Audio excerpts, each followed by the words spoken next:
We choose to go to the moon in this decade and do the other things, not because they are easy, but because they are hard. 3, 2, 1, 0. All engine running. Liftoff. We have a liftoff.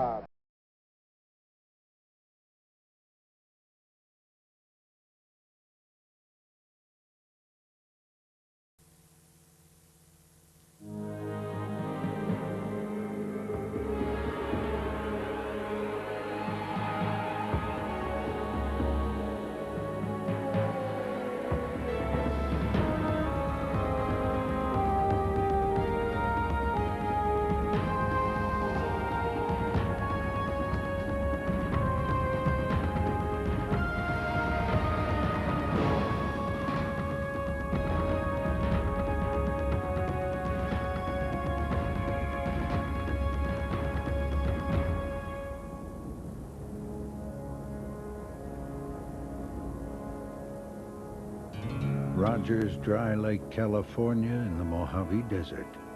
64 square miles of sun-baked concrete hard dry lake bed.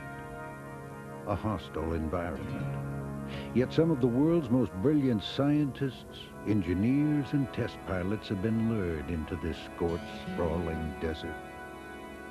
Offering the largest natural runway in the world, this lake bed is now a part of Edwards Air Force Base, and has earned its place in aviation history as the home of a unique family of purely experimental aircraft, the X-planes.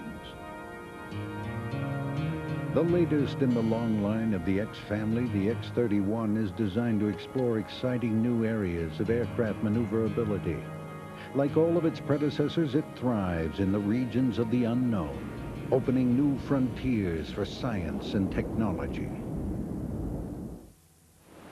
The very first of the X-planes was the Bell X-1, conceived and built in the years after World War II. In its time, it was the strongest aircraft ever constructed. It was built to withstand mysterious forces that would tear apart lesser aircraft. The X-1 was to be flown faster than any plane had gone, faster than the speed of sound, into the unknown realms of supersonic flight. Air-launched from the bomb bay of a B-29, the X-1, in a series of carefully metered test flights during the late 1940s, would creep closer and closer towards that goal.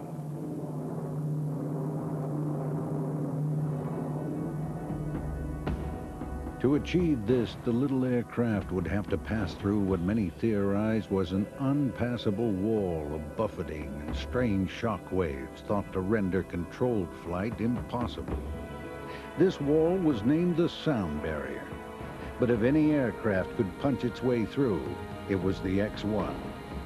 Jay Miller, aviation author. This period of aviation, the late 1940s, the post-World War II period up through the mid and late 1950s was, aerodynamics, especially transonic and supersonic aerodynamics, were at a very seminal stage. The difficulties that lay ahead were simply unknown. The solely experimental X-planes were flying laboratories, working at the hazy edges of aeronautical knowledge. Built to fly beyond Mach 3, 3 times the speed of sound, the X-2 was to enter the flying hell of the thermal barrier, where a lesser aircraft would have burnt to a cinder.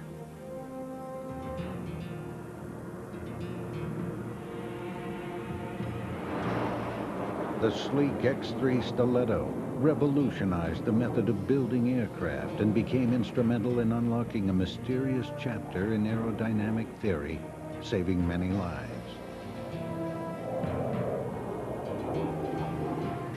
Northrop's tiny X-4 Bantam was built to explore the tailless aircraft configuration. Experience invaluable in developing similar configurations, including the B-2 stealth bomber. Bell's X-5 could change the sweep of its wings in flight, allowing it to perform at high and low speeds, paving the way for aircraft like the F-111 and F-14 Tomcat.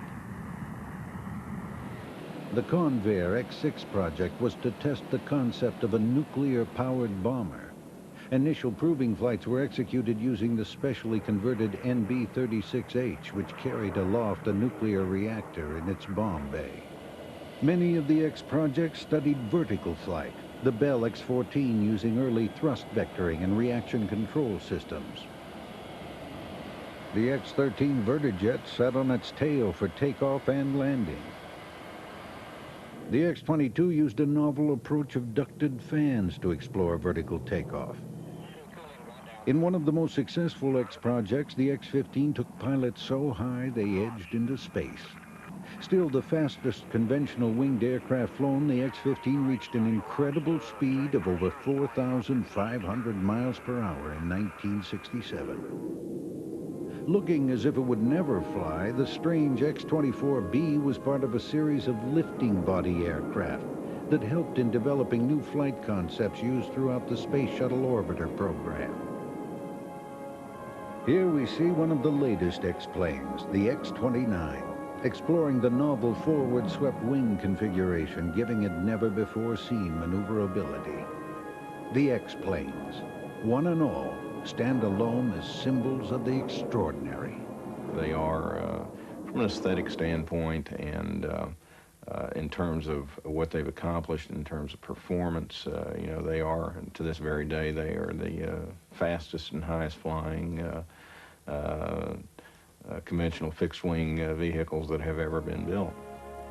Extraordinary planes demand extraordinary pilots to fly them. So the X-plane story is also about the daring men who flew these aircraft where no man has ever gone before.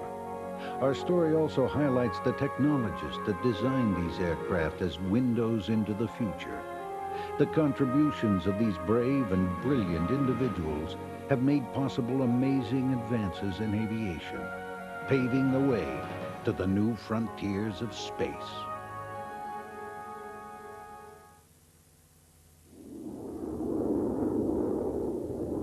Modern combat jets like this F-15 fighter fly faster than the speed of sound as a matter of course. Their high performance beholden to a legacy, to the early X-planes that proved that supersonic flight was possible. As far back as World War II, even pilots flying this moderately fast Bell P-63 fighter began to experience severe buffeting during high-speed dives when approaching 500 miles per hour. Many believed there existed an invisible wall through which aircraft could not pass. Some of the best fighters of that period, certainly the P-51, the P-38 in this country, began to encounter the problem of compressibility. And this happened frequently in high-speed dives. When they get into the transonic region, that is speeds above about 0.8 Mach, speeds approaching 500 miles per hour, the airplanes would be in a steep dive, picking up speed, enter this region, and all of a sudden pilots would find that their flight controls were freezing up or completely ineffective. And they found it impossible to pull out of these dives on many occasions. Molecules of air not able to move out of the way fast enough were being compressed in front of the aircraft.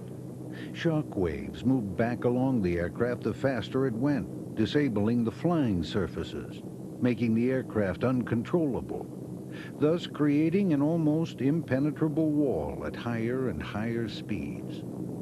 By the 1940s, propeller-driven aircraft were at the outer limits of their performance, so other answers were sought to gain speed. Almost at the same time, the Allies and the Third Reich came to similar conclusions. British and German jet technology introduced new frontiers of high speed. With a top speed of 540 miles per hour, the Messerschmitt Me-262 had a 100-mile-per-hour advantage on any Allied aircraft of the day. Its revolutionary power plant was married with a moderately swept wing, making it, for a time, the world's most formidable fighter. Even more spectacular, the Messerschmitt Me-163 Comet. This tiny, tailless, swept-back aircraft was rocket-powered. Used against the Allied massed bomber formations in the closing stages of the war, it became the fastest operational aircraft of World War II. This incredible fighter could climb at a rate of 14,000 feet per minute. But after only 10 minutes flying time, fuel exhausted, it would have to glide back to base for an unpowered landing.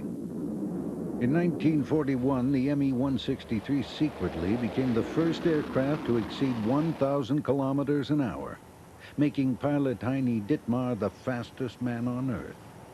But the Me-163's designer, Dr. Alexander Lippitt, had not built the little rocket fighter for supersonic flight. However, towards the end of the war, Lippitt did draw up plans for a supersonic delta wing aircraft, feeling the delta configuration in concert with a rocket or ramjet power plant could push through into the supersonic arena. The V-2 rocket, although not piloted, proved that a man-made craft could be successfully propelled into supersonic flight.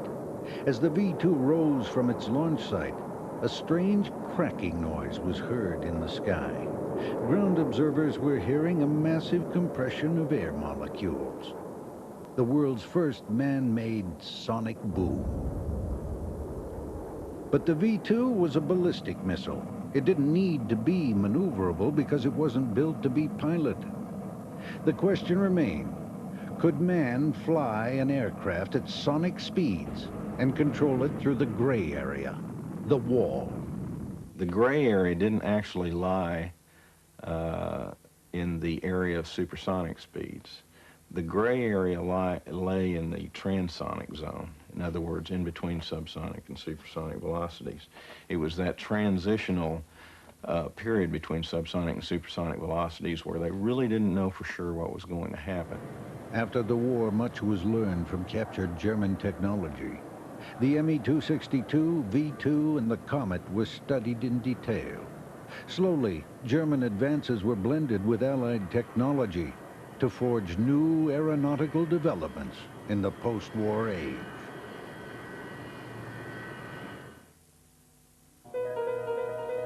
Almost from the beginning, wind tunnels had been used to test aircraft flight characteristics, and by the 1940s had become an exacting science. But technologists began to notice strange phenomena as they tried testing airflows approaching the speed of sound.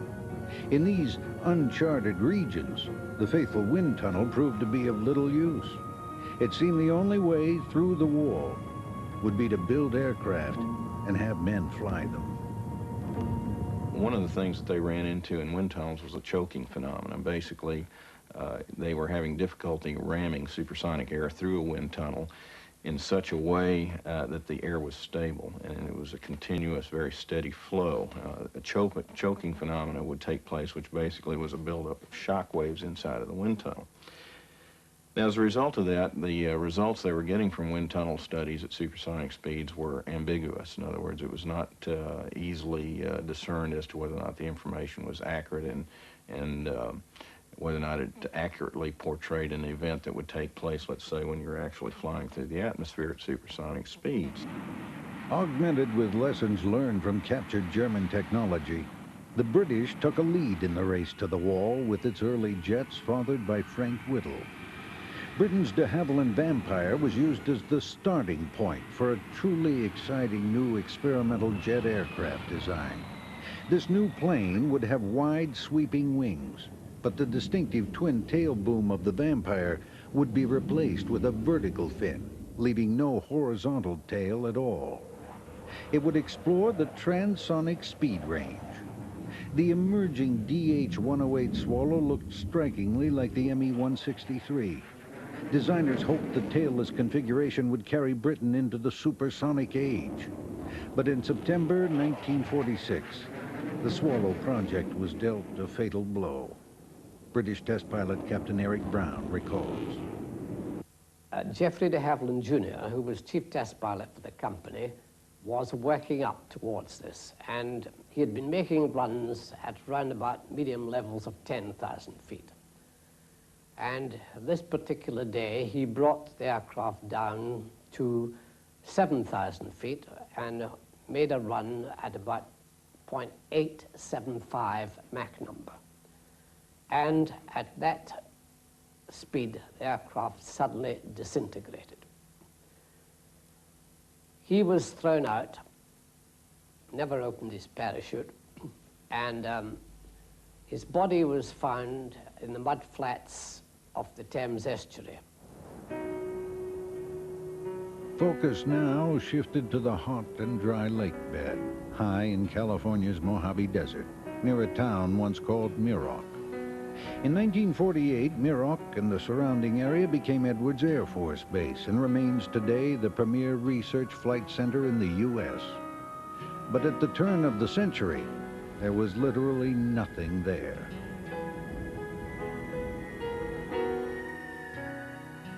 Back in 1910, the Coram brothers, Ralph and Clifford, settled here, drilled for water, then built a small community.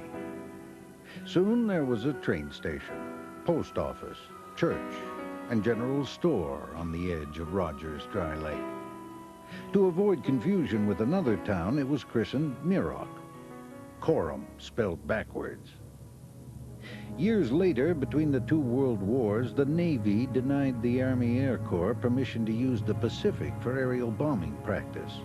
In its search for an alternate range, the Air Corps discovered this dry lake with its isolated natural landing strip and year-round flying weather, making it a perfect practice location for then and into the future.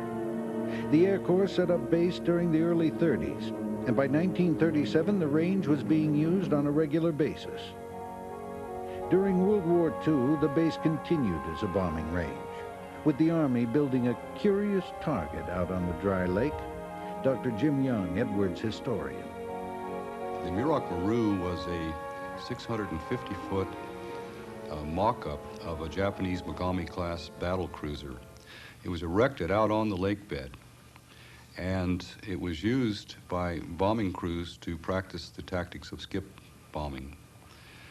And there are a lot of interesting occurrences, apparently. During the summertime, there's a shimmering out on the lake bed, so that if you look at it in certain angles, it actually looks like there's water on the lake bed. And there was a road that drove right next to the base throughout the war years, and travelers coming from the east, unfamiliar with the area, would pass by and see what they thought was a battleship on a lake in the middle of the desert. And the base got a lot of calls to the Public Information Office from people who thought they were hallucinating.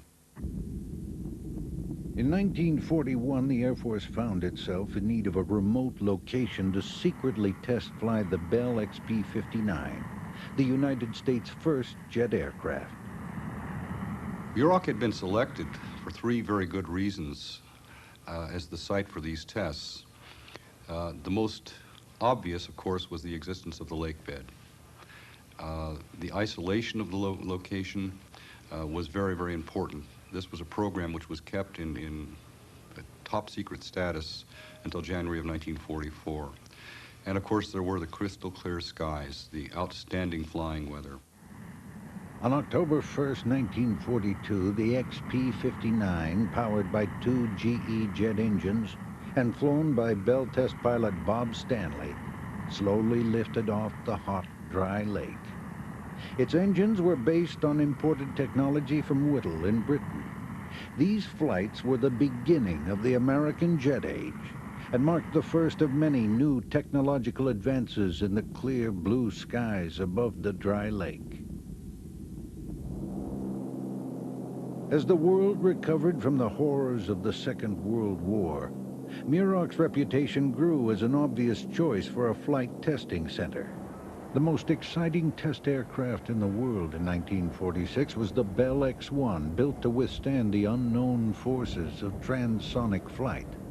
Test pilot Chalmers Slick Goodland was the first man to fly the X-1 under power. Well, there were all sorts of stories about crossing the sound barrier being very destructive. In fact, as you know, Jeffrey de Havilland was lost in an airplane attacking the sound barrier, and they said it just came apart and disintegrated because of the forces in attempting to go through the barrier. And there were a lot of stories floating about that it was extremely difficult, so they simply built the aircraft to withstand tremendous forces.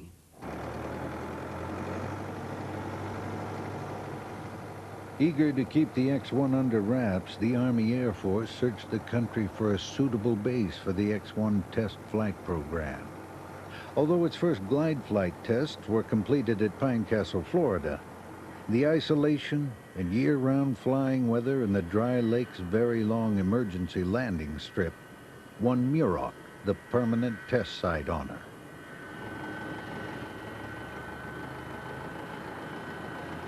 The speed of sound to a lot of people was a barrier, a sound barrier that couldn't be broken. But a great many people around the country, and certainly those involved in the X-1 program, didn't think of it as a barrier. They really thought of supersonic flight really more as a steep hill. They were quite confident that they could do it. It was just a matter of when. In a series of carefully monitored test flights, the X-1 was flown closer and closer towards Mach 1. At the other side of that steep hill, a new era awaited. Through the invisible wall lay the tantalizing dream of supersonic flight.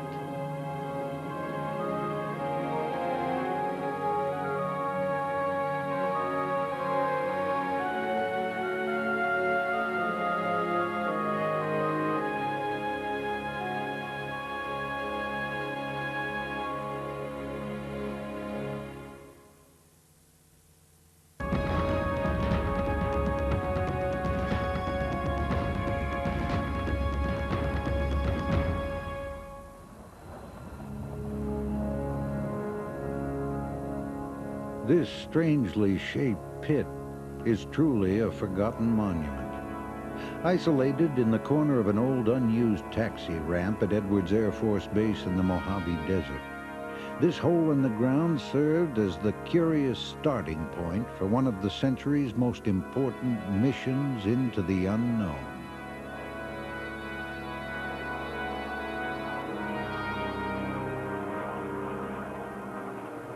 In 1947, this custom-made ditch was built to contain the first of the X-planes, the famous X-1. After the X-1 was positioned in the pit, the B-29 launch aircraft was rolled over it. The X-1 would then be hoisted into the bomb bay. The B-29 would launch at mid-air, where in the thin atmosphere and with a full load of fuel it could reach unheard-of speeds and altitudes, and perhaps push mankind through a hole in the mythical sound barrier. In 1939, Ezra Kocher championed a high-speed rocket research aircraft. 5 years later, Bell designer Bob Woods began work on the rocket plane. This was the force necessary to pierce the sound barrier. To find the proper fuselage to house this power, designers turned to ballistics. From this research emerged a body design based on the symmetry of a .50 caliber bullet. Working on theory alone, Bell engineers brought forth a radical design, which was to become the X-1, first airplane in the world to fly faster than the speed of sound. There was some concern that part of the stabilization process involved with that .50 caliber slug was the fact that it was rotating at a very high rate of speed, and that there were some gyroscopic entities that came into play to help stabilize the bullets. So there was still an element of question. Nobody was absolutely certain. By 1945, the project was well underway. The Bell team had proposed an aircraft of incredible strength, withstanding 18 Gs, twice the load of any other aircraft.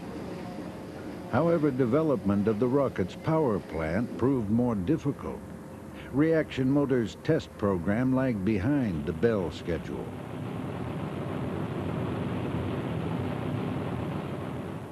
In January 1946, still without an engine, the first X-1 was ferried to Pine Castle Field, Florida for initial glide flights. Bell test pilot Jack Woollums was chosen for the first flights before the Army Air Corps took control. A high-altitude mid-air launch was essential to the project's success. The rocket engine was hungry. A ground takeoff and climb would exhaust the propellants before achieving desired speed. This mid-air launch pioneered during the glide trials paved the way for the project's success. On January 25, 1946, Woolam's and the X-1 dropped from the mothership. The first flights demonstrated how rugged and responsive the X-1 was. The powered flights would soon begin. But Jack Woolam's would not live to fly the X-1 again. In August 1946, he was tragically killed in a racing plane. In March 1946, a decision was made to move the test flight program to the remote Muroc Air Force Base in the Mojave Desert, California. Woolam's place was taken by Chalmers Slick Goodland, an ex-Navy fighter pilot. Goodland had landed the best job in the business, but also the most dangerous. A pilot desperate enough to use the side hatch escape would surely be sliced in half by the wing. By late 1946, the X-1 power plant had been installed, a 4-chamber XLR-11 with a maximum thrust of 6,000 pounds. The X-1 was ready to go. On the 9th of December 1946, the B-29 launch aircraft took off with the second Bell X-1 held snugly in its modified bomb bay. After many years of preparation, the X-1 would be launched on its first powered flight. As the big B-29 climbed up to its predetermined altitude, Goodland made his way down into the X-1's side hatch, twisting himself into the cockpit. Slick Goodland completed 26 flights in the Bell X-1, but during this first powered flight, he felt the true exhilaration of rocket power. Really dropped like a lead brick. And when I ignited the rocket engine, why, it was like being slapped in the back with a lead shovel, I would say. And the acceleration was quite phenomenal, and certainly I had never experienced anything like that before. During these flights, Goodland flew the X-1 up to 0.85 Mach. But a financial disagreement with Bell forced him to resign. Project engineer Bob Stanley tried dangling the carrot. When I resigned, Stanley said, well, don't you want to stay and fly the X-2? And I simply said, well, Bob, if your word's no good in the X-1, it's no good in the X-2. So we left on rather unfriendly terms. The project stalled, but the problems between Bell and Goodland didn't interest the Air Force. The Air Force took the attitude, well, the airplane's been proven, and why should we spend money to train another civilian test pilot when we have our own pilots who will be eventually flying the aircraft anyway. I have never flown supersonic, and I would like to fly in the Concorde, but I have an objection to paying such a high fare to ride as a passenger. Some say Slick Goodland could have been the first to fly supersonic, but that wasn't to be. He'd shown the X-1 was capable, but another would be the first.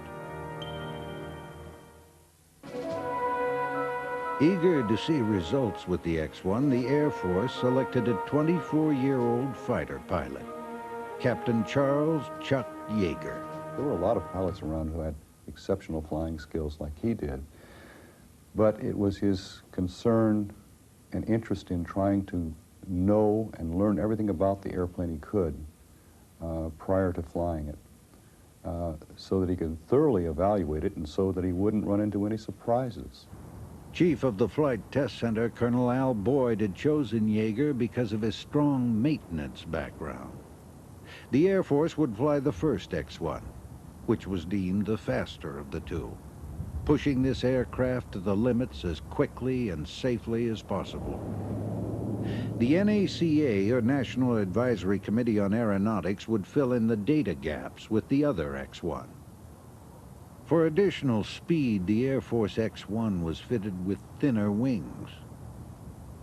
The project was very much a team effort. Retired General, then Major Bob Cardenas, was the officer in charge and flew the B-29 launch plane. Dick Frost and Jackie, they were the two scientific geniuses on the project. I just tried to keep things operating, and Chuck stuck his neck out flying it, and then Bob Hoover hung around the edges waiting to see if maybe he'd get the chance to fly it if anything happened to Chuck. The team was a blend of youth, courage, and know-how, complementing Yeager's natural ability. Now, he didn't have an aeronautical engineering degree, but Jackie Ridley did. And Jackie Ridley and Chuck Yeager were mentally, mind to mind, they communicated very well. Jackie could explain things to Chuck that other people may not have been able to explain. As the Air Force completed their first flights, the NACA was preparing its own. Scott Crossfield was one of their X-1 pilots. There was an awful lot of design room data that the companies wanted. In fact, there would be people waiting for the raw data to come out of those flights so they could go back and apply it to detailed design. It wasn't the gross proof of can we do it or not. It was really the nuts and bolts work of experimental flight tests to gather the data so that there were no catch-22s in there that might affect designs later on. Jam-packed with propellants, the X-1 held 293 gallons of diluted alcohol and 311 gallons of intensely cold liquid oxygen. The LOX, as it was called, acted as the air supply to keep the alcohol burning. These quantities gave the X-1 an endurance of around 5 minutes. The volatile propellants were handled with great caution. Even so, a ground fuel accident during preparations for the first powered flight of the third X-1 destroyed the research aircraft and its mothership. Built to outperform the first two X-1s with a more advanced turbo fuel pump, greater fuel capacity, and a very thin wing, the third X-1 only completed one unpowered glide flight before its untimely destruction.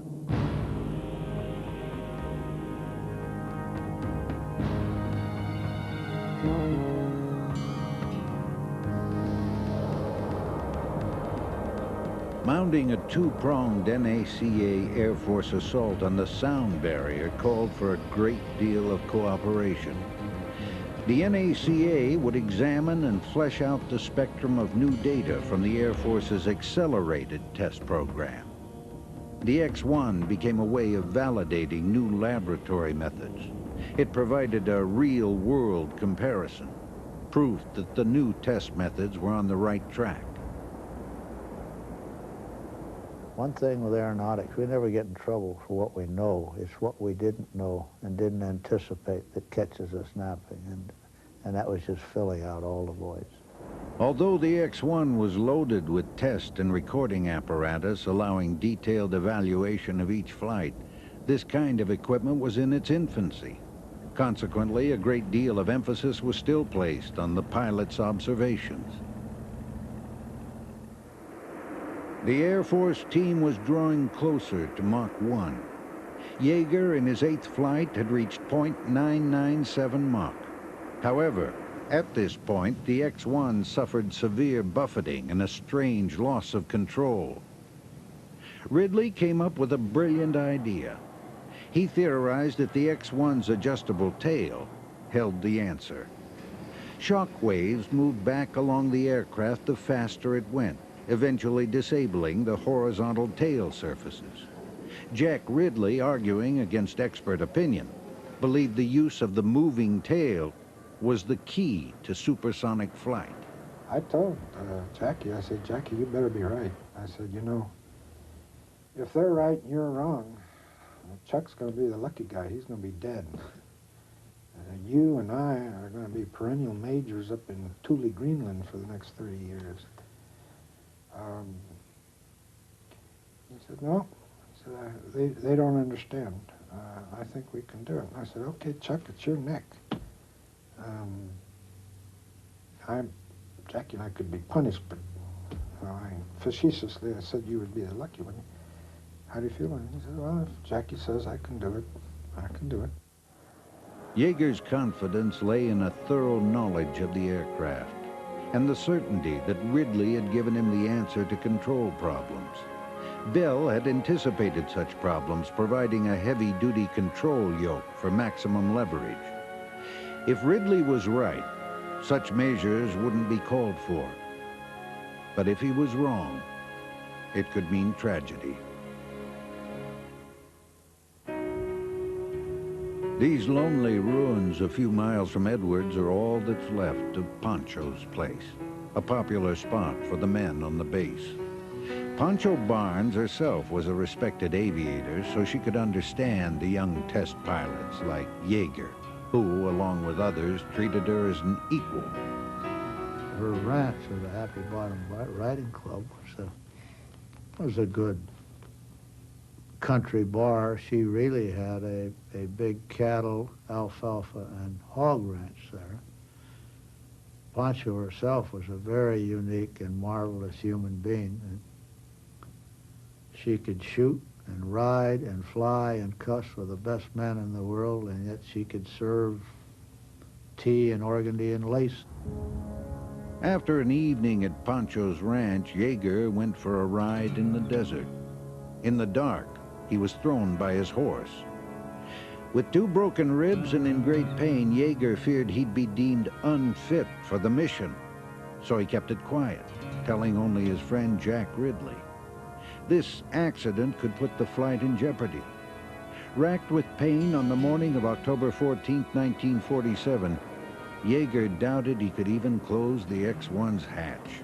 With these broken ribs, that he couldn't reach and pull the door shut because of the pain that he would be suffering. He needed some kind of leverage to be able to pull this lockdown on the door, if you will. And so Ridley got a broom handle and cut it off, length of broom handle, about maybe 12, 14 inches. And with that, Yeager was able to insert that in the latch and get the leverage he needed to pull the lock down. At 10 a.m., the B-29 lumbered down the main Muroc strip, and Bob Cardenas started his 20-minute climb to the 20,000-foot launch altitude. The B-29 carrying the fuel-laden X-1 strained for every foot of altitude.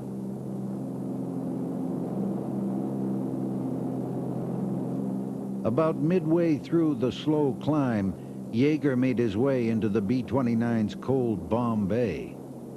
To the right was a small manual elevator. With a bit of persuasion, the elevator was lowered, and Yeager, nursing 2 broken ribs, bent over and squeezed in through the tight hatchway.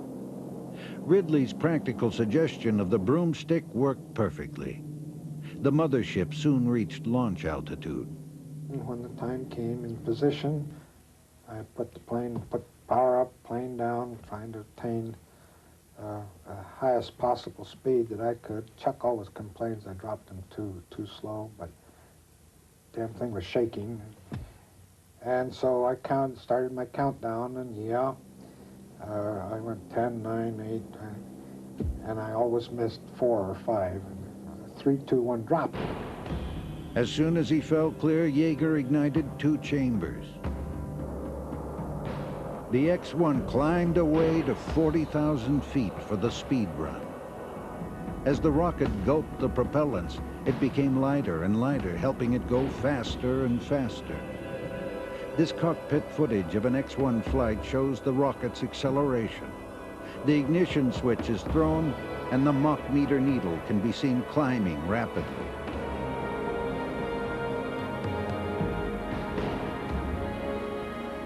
Below, the ground crew waited for some sign that the barrier was no more. Yeager tests Jack Ridley's new control system, and it works. At 42,000 feet and 0.92 Mach, he ignites the 3rd rocket, searching for the hole in the wall. We heard on the radio that he was hanging up at below 1, and then suddenly the needle just chopped, And he said it. Of course, we heard it on the radio from the station, the telemetering station called us. I think he's through. He was through. Yeager had experienced no violent buffeting or other indication that he'd passed a milestone, only the simple jump of the Mach-meter needle. He remained supersonic for 20 seconds, and control had been maintained. Poor old Chuck, he was out there in the middle of the lake.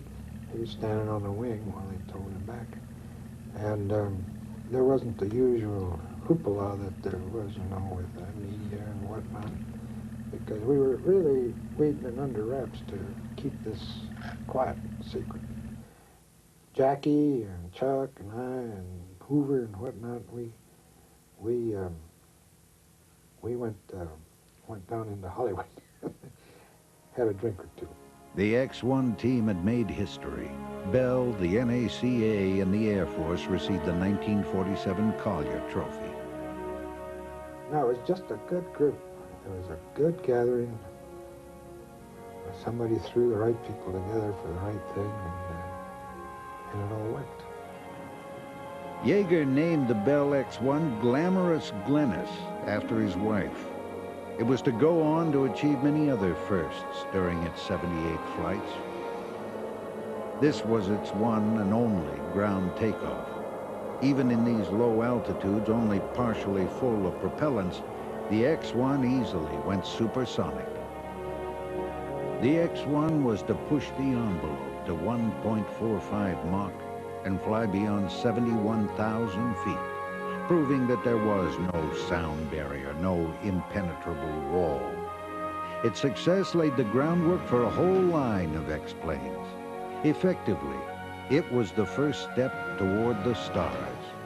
In crossing the threshold of supersonic flight, the Bell X-1 proved indeed that the sky was the limit.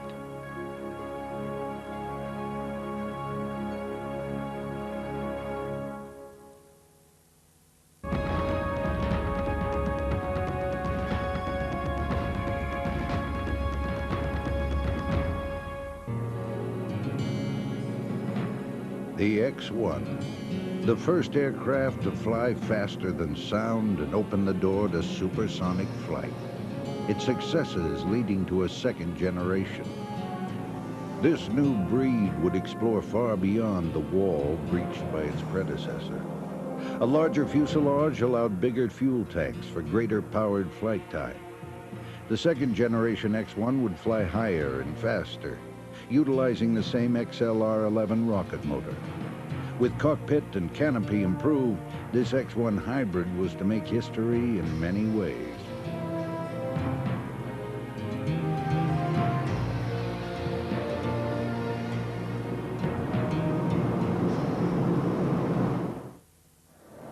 The first to be delivered by Bell was the X-1D.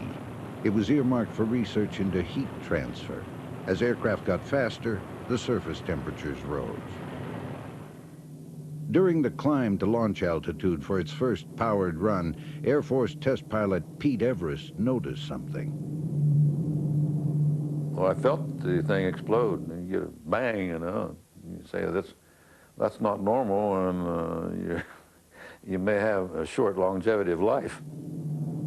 Everest jettisoning fuel worried a spark may start a fire that could consume the mothership. So I was apprehensive, obviously, and I got out of the cockpit and ran up for it, and I was more worried about the crew of the B-50 than I was about my own particular circumstances, so we jettisoned it. And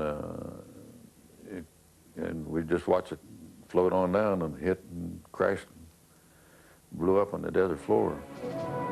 With the loss of the X-1D on August 22nd, 1951, the Air Force would have to wait 2 years to test another second-generation X-1.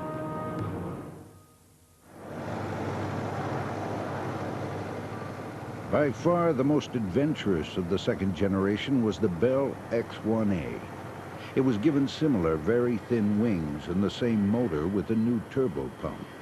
But unlike the X-1, it had a serious rival. The Douglas D-558 skyrocket was part of a joint National Advisory Committee on Aerodynamics and Navy research program. Its sleek, swept wings derived much from captured German aerodynamic research. Although designed for a conventional ground takeoff, the Skyrocket adopted the same air launch system pioneered by the X-1 program. A ground takeoff with tanks full of highly explosive fuels was potentially dangerous. Furthermore, sufficient quantities could not be carried to give adequate endurance. From the ground, it could barely pass Mach 1. With an air launch, it could do much better. Originally designed to be turbojet-powered, the No. 2 Skyrocket was extensively modified and fitted with a 4-chamber XLR-8 rocket motor. Internal space, left by the removal of the jet, was taken up by the Hungary rocket's propellant tanks and research instruments. What little space remained was the pilots. A hard aircraft to get into, designers had attempted to tackle the problems of getting out in a hurry. NACA Skyrocket test pilot Scott Crossfield. I used to describe it as if you tried to escape from the Skyrocket, it's like committing suicide to keep from getting killed. It had a jettisonable nose, as did the Skystreak and the X-2. It was typical of those days is that they never really had, under the pressure of money and time, the opportunity to develop into a system that would really save the pilot's life. Many of us were against encapsulated systems anyway, because that's really just like another airplane. And if it's so damn good, you ought to fly it and throw the airplane away, you know. November 20th, 1953, Crossfield, piloting the Skyrocket, was first to fly beyond Mach 2. So I thought it'd be kind of fun to see if we could take this old goat that really wasn't designed to fly over about 1.6 and push it to Mach 2. And so we made a pretty strong effort to do that and succeeded. And it went to about 0.201 or something like this, just barely in excess. In fact, Charlie Yeager claims to be the first to have exceeded Mach 2. Crossfield only got 2 Mach 2. You know, he makes that fine distinction. Fine distinction or not, Crossfield had attained a maximum speed of 1,291 miles per hour, the absolute peak of the aircraft's performance. Crossfield had stolen the Air Force and Yeager's thunder. The Skyrocket had come from nowhere and snatched the Mach 2 prize from the X-1A. We were working in totally different arenas, so that it's like saying a basketball player is a rival for a football player. It was there and a thing to do, and there was a little bit. A couple weeks after that, they went considerably in excess of Mach 2 with that airplane. So, yeah, they made a rivalry out of it, and we were kind of tickled to be first and made a special effort to do it. Probably we wouldn't have been able to do that, except that they knew that airplane would never go Mach 2, and frankly, it never should have. It was right out at its absolute limit, and I was very lucky in being able to fly the flight plan that had a very thin point on it, and so it worked. The Skyrocket added much to our knowledge of the swept wing, now the standard for modern supersonic aircraft. Over Hiroshima, the Boeing B-29 heralded the atomic age, but its association with the early X-planes had a more peaceful role. All 140,000 pounds of B-29 was lifted clear of the tarmac by huge hydraulic jacks. The X-1A was then precisely positioned under the giant. The B-29's bomb bay dimensions limited any increase in fuselage size to a maximum of 4.5 feet longer than the original X-1. In a way, the X-plane had been tailored to fit. With alignment complete, the B-29 was carefully lowered. The bomber's fuselage had been cut to accommodate the tail assembly. The B-29 held a liquid oxygen tank used to top off the X-1A. Attachment of propellant dump tubes were essential to prevent hazardous fumes entering the B-29's open bomb bay. The X-1A was finally hoisted snugly up into position. Weighing in at over 8 tons, it was held by a standard heavy bomb shackle. With the loading procedure complete, the B-29 would be towed to the X-plane refueling area across the taxi ramp. The XLR-11 rocket engine needed 2 propellants, liquid oxygen and a water-alcohol mixture.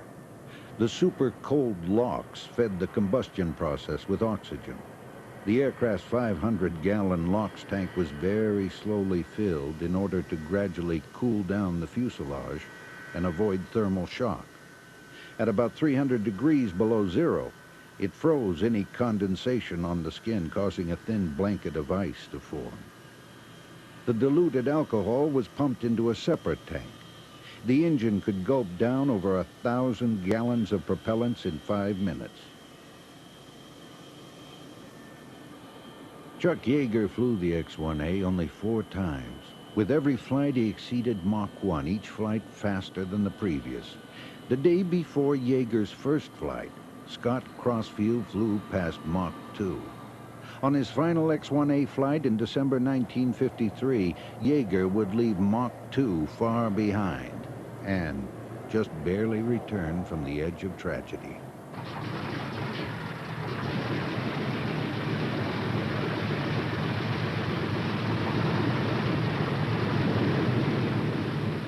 For the B-29 carrying the X-1A, the long strip at Edwards was a necessity.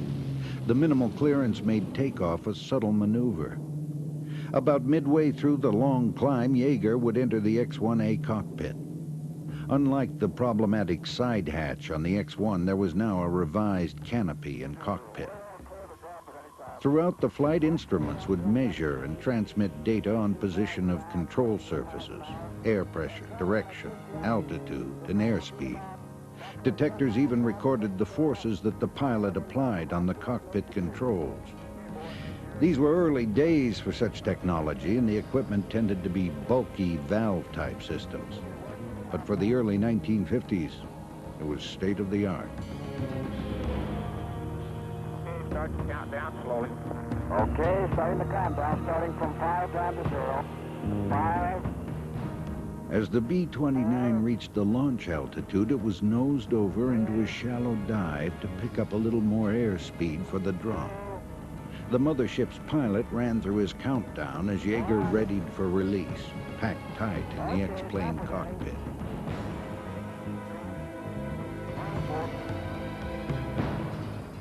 After the drop, Yeager climbed towards 70,000 feet where he would make his run. The rocket would reach thrusts equal to 30,000 horsepower. The X-1A leveled out and began to accelerate rapidly, streaking past Mach 2 in a matter of seconds. Yeager was again the fastest man alive.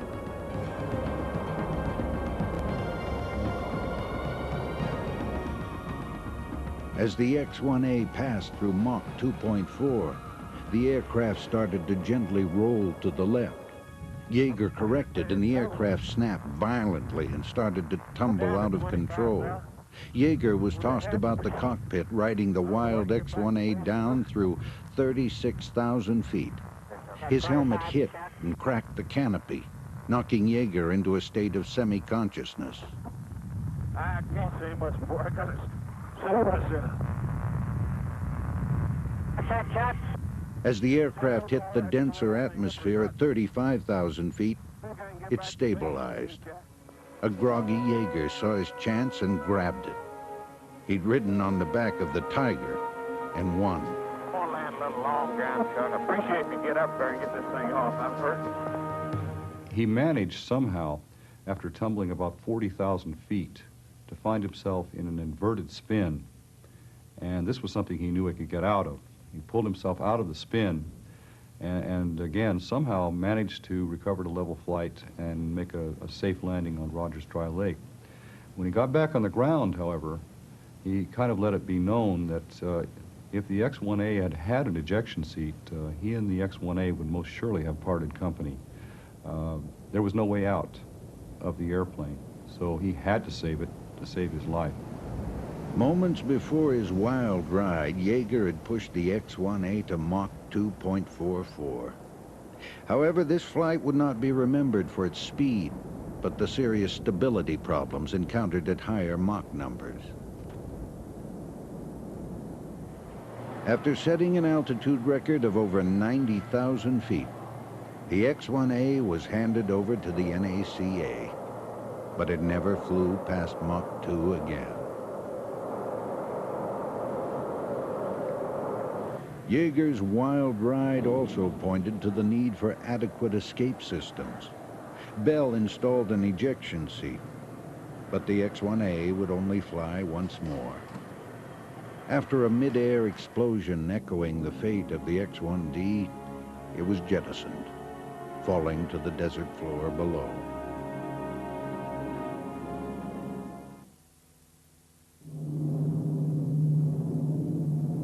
The third member of the X-1's second generation, the X-1B, was ferried by its B-29 mothership from the Bell Aircraft Plant in upstate New York to Edwards in June of 1954. It was slated for pilot familiarization flights before being turned over to the NACA. Air Force pilot Pete Everest was to fly the upcoming X-2, his flights in the X-1B preparing him for the task. On the 2nd of December 1954, Everest flew it out to Mach 2.3, its highest speed. His natural instinct told him it could go no further. As you got to the higher Mach numbers and you started getting into compressibility, then your controls became ineffective. You got shock patterns going over. And your direction control, because you had the small rudder, also became ineffective, so you started kind of washing back and forth. And you knew you were approaching probably the max envelope that you could get to in that airplane. And so once you get there, there's not much sense of trying to go any further because you're going to lose control, and it could be dangerous.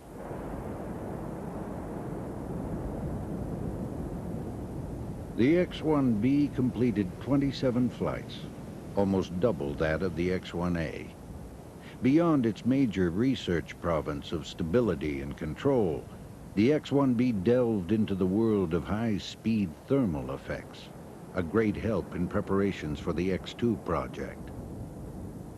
On its 3 final missions, it flew with an early reaction control system. Used at very high altitudes to fly aircraft in the thin atmosphere, this system acted as a base in understanding control in space. This strange beast is the Iron Cross, employed during the late 50s to simulate the use of reaction control for the X-15 pilots. In a concept pioneered by the X-1B, high-pressure jets of gas are used to nudge the cross up and down and side to side.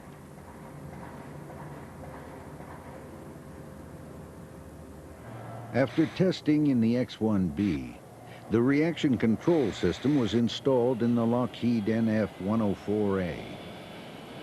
With a 6,000-pound thrust rocket mounted in the tail that burned a hydrogen peroxide mixture, the 104 would climb to over 115,000 feet to test the system.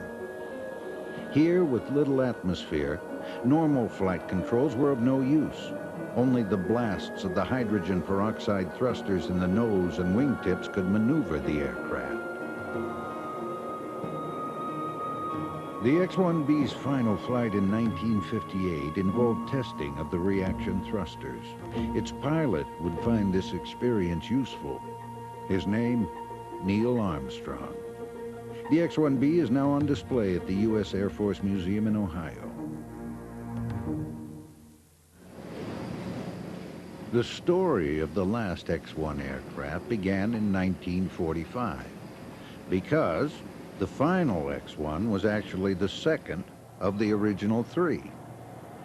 This aircraft, number 6063, was delivered to Muroc in 1946 and was the first X-1 to fly under power, reaching 0.75 Mach. The first X-1 went on to make the initial supersonic flight, while the NACA took control of the second X-1 to back up the Accelerated Air Force program. Although traditionally viewed as the lower performance aircraft of the two, in another incarnation it would finally outperform its famous stablemate.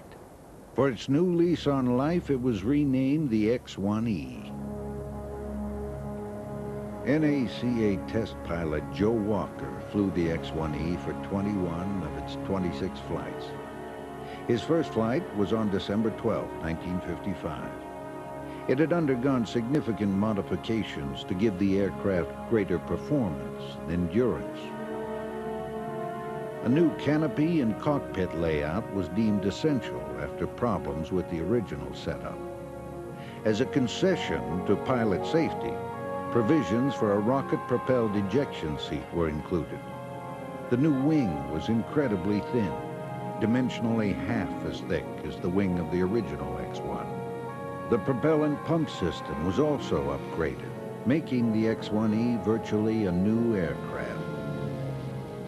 Originally, this aircraft was to be retired in 1951, but the loss of the third X-1 and the X-1D in quick succession left the NACA with no flyable X-1s. By mid-1955, most of the modifications were complete, and by November, it was ready for another life of flight testing.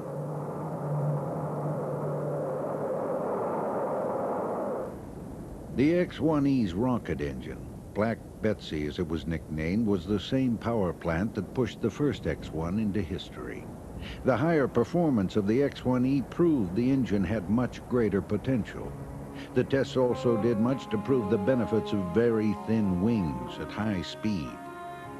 Joe Walker chalked up its fastest flight, Mach 2.24, 1,478 miles per hour. This represented almost double the performance of the aircraft in its original configuration.